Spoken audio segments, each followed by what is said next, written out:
नमस्ते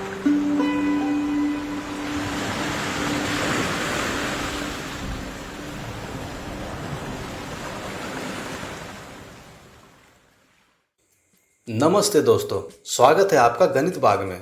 दोस्तों, आज का अध्याय पिछले अध्याय जोड़ सीरीज का अंतिम भाग है। जोड़ के इस अध्याय में हम जोड़ से संबंधित लगभग सभी महत्वपूर्ण बिंदुओं को दोहराएंगे और कुछ किताबी प्रश्नों को भी हल करेंगे। तो आइए अध्याय शुरू करते हैं। प्रश्न है 458 जोड़ 75। अब इन दोनों संख्याओं को जोड़ने के लिए दोनों संख्याओं को आमने सामने बिठाया गया है, लेकिन ये तरीका सही नहीं है। आइए इसे समझते हैं।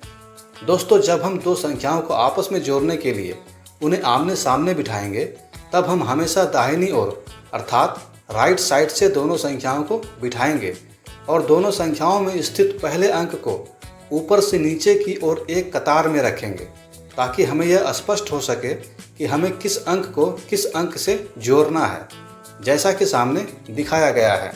और फिर दाहिनी ओर से जोड़ना शुरू करें। दूसरी महत्वपूर्ण बिंदु, दोस्तों, अपने इसी चैनल में अपलोड किए गए जोड़ से संबंधित वीडियो नंबर 4 में 0 से लेकर 10 तक की जोड़ श्रृंखला को बहुत ही स्पष्ट तरीके से दिया गया है, जिसे देखने, सुनने और समझने पर कोई भी शुरुआती जोड़ में स्वयं को बेहतर बना सकता है और ये जोड़ सीखने खातिर बेहद ही महत्वपूर्ण है। इस अध्याय को अवश्य ही दोहराएं और जोड़ में स्वयं को बेहतर करें। तीसरा महत्वपूर्ण बिंदु है हासिल। जी, हासिल पर विशेष ध्यान दें। दोस्तों, जोड़ में हासिल को सही ढंग से समझना और उसका सही उपयोग करना बेहद जरूरी है। आइए इसे एक प्रश्न को हल करते हुए सही ढंग से समझने का प्रयास करते हैं। प्रश्न है 563 जोड़ 689। सबसे पहले हम इस कतार को जोड़ेंगे, जिसमें 3 और 9 अंक शामिल है। 3 और 9 जुड़कर हुए 12। 12 में कुल 2 अंक हैं, 1 और 2। इनमें राइट साइड अर्थात दाहिनी ओर अंक है 2। हम इस स्थान को इकाई कहेंगे और लेफ्ट साइड अर्थात बाईं ओर है 1। हम इसे दहाई स्थान कहेंगे।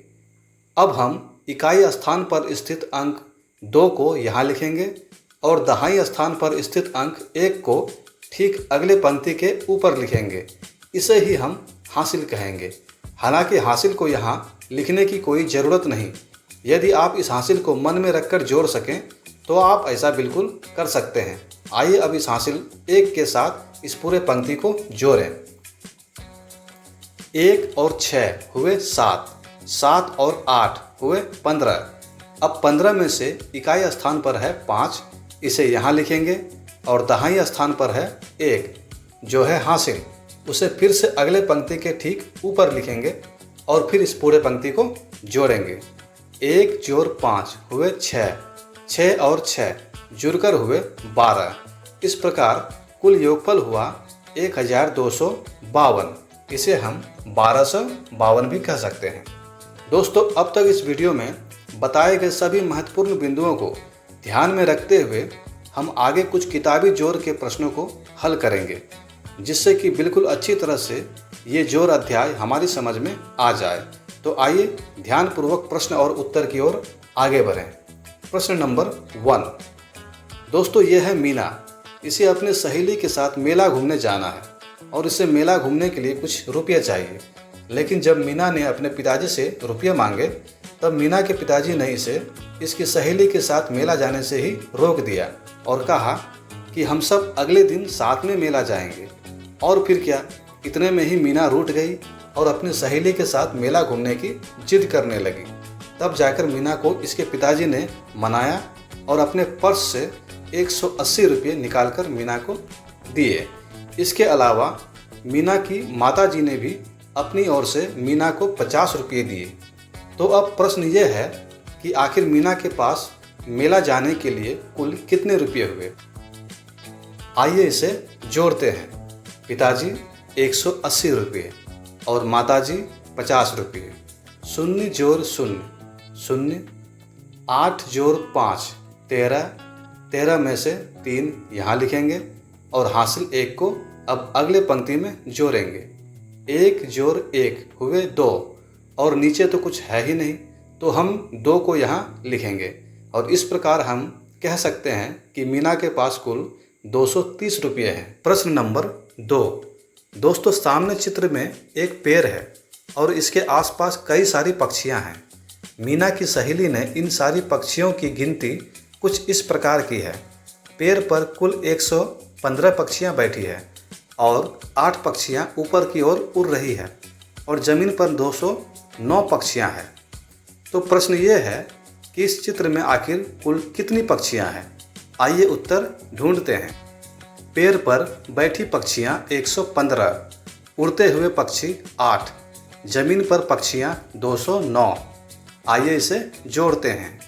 5 8 13, 13 9 22, 22 का 2 हासिल 2, 2 1 3, 3 0 3, 1 2 3। इस प्रकार पक्षियों की कुल संख्या हुई 332। आइए अब अगला प्रश्न देखते हैं। दोस्तों, आपको तो पता ही होगा कि एक वर्ष में कुल 365 दिन होते हैं। तो अब ये बताओ कि 3 वर्षों में कुल कितने दिन होंगे? आइए इसे जोड़ते हैं। पहला वर्ष 365, दूसरा वर्ष 365, तीसरा वर्ष 365, 5 5 10, 5 15, 15 का 5 हासिल 1, 1 6 7, 7 6 13, 13 6 19, 19 का 9 हासिल 1, 1 3 4, 4 3 7, 7 3 10। इस प्रकार हम कह सकते हैं कि कुल 3 वर्षों में 1095 दिन होते हैं। दोस्तों, जोड़ अध्याय के लिए समर्पित इस जोड़ सीरीज को हम यहाँ समाप्त करते हैं और आशा करते हैं कि ये संपूर्ण जोड़ अध्याय की सीरीज आपके लिए बेहद उपयोगी सिद्ध हो। दोस्तों, यदि आपने अभी तक चैनल को सब्सक्राइब नहीं किया है तो कृपया सब्सक्राइब करें और बेल आइकन को अवश्य ऑन कर दें। वीडियो को लाइक भी कर दें। मिलते हैं अब ठीक इसी प्रकार बेहद ही ज्ञानवर्धक और उपयोगी अध्याय घटाव सीरीज में, जहां हम बिल्कुल शुरू से लेकर एडवांस लेवल तक घटाव से संबंधित सभी कुछ सीखेंगे। तब तक पिछले अध्याय को दोहराएं। धन्यवाद।